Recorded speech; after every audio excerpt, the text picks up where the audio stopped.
शिव भक्त और शोर की कहानी। यह कहानी है एक संत महाराज जी भगवान शिव के बहुत बड़े भक्त और एक शोर के ऊपर।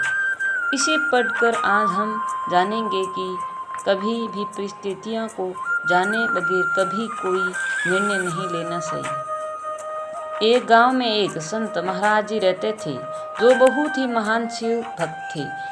सभी से प्रेम करते थे और हर समय ओम नमः शिवाय के जप में ही लगे रहते थे। संत महाराज जी ने अपने शिष्यों के साथ एक छोटी सी कुटिया में रहते थे और उनके पास अपना सिर्फ एक कीमती कंबल था। वो कंबल भी उन्हें उनके श्रद्धालुओं ने भी भेंट किया था, जो वह बहुत ही प्रेम से इस्तेमाल करते थे। एक रात एक शोर उन संत जी की कुटिया में दबे पांव आया और वहां कीमती कंबल चुरा कर ले गया।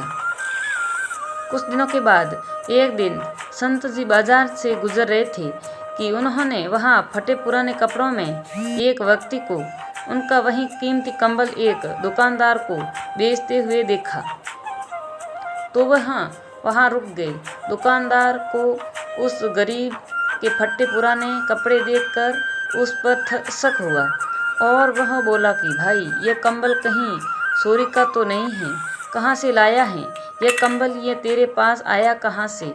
अगर तो यह तेरा है और तू इसे बेचना चाहता है तो मुझे कुछ प्रमाण चाहिए।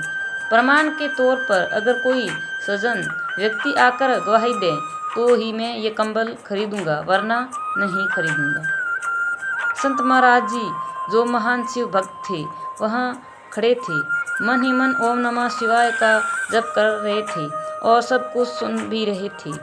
वह दुकान के भीतर जाकर दुकानदार से बोले कि मैं देता हूँ इसकी गवाही, मैं ही हूँ प्रमाण। तुम ये कंबल खरीद लो और इसे इसके हक के पैसे दे दो। दुकानदार को यह आश्वासन देकर संत महाराज जी बाहर चले गए। बाहर आते ही उनके शिष्यों ने उनसे पूछा कि उन्होंने ऐसा क्यों किया, जिस पर संत महाराज जी ने कहा, यह बेचारा बहुत ही निर्धन व गरीब व्यक्ति है। निर्धनता और जरूरत के कारण ही इनसे ऐसा कार्य किया है और हम सभी को जिस तरह भी हो पाए, जितना भी हो पाए, गरीबों की सदैव मदद करनी चाहिए। संत जी के ऐसे वचन सुनकर वह शोर उनके पांव में गिर पड़ा और उसने संत जी से वादा किया कि अब से वह कभी भी चोरी नहीं करेगा। शिक्षा। दोस्तों, इस कहानी से हमें यह सीख मिलती है कि कभी जीवन में कोई भी निर्णय लेने से पूर्व हमें दोनों तरफ की परिस्थितियों को सही से जान लेना व समझ लेना चाहिए। दोनों तरफ की परिस्थितियों को जानने व समझे बिना हमें कभी भी अपने जीवन में कोई निर्णय नहीं लेना चाहिए।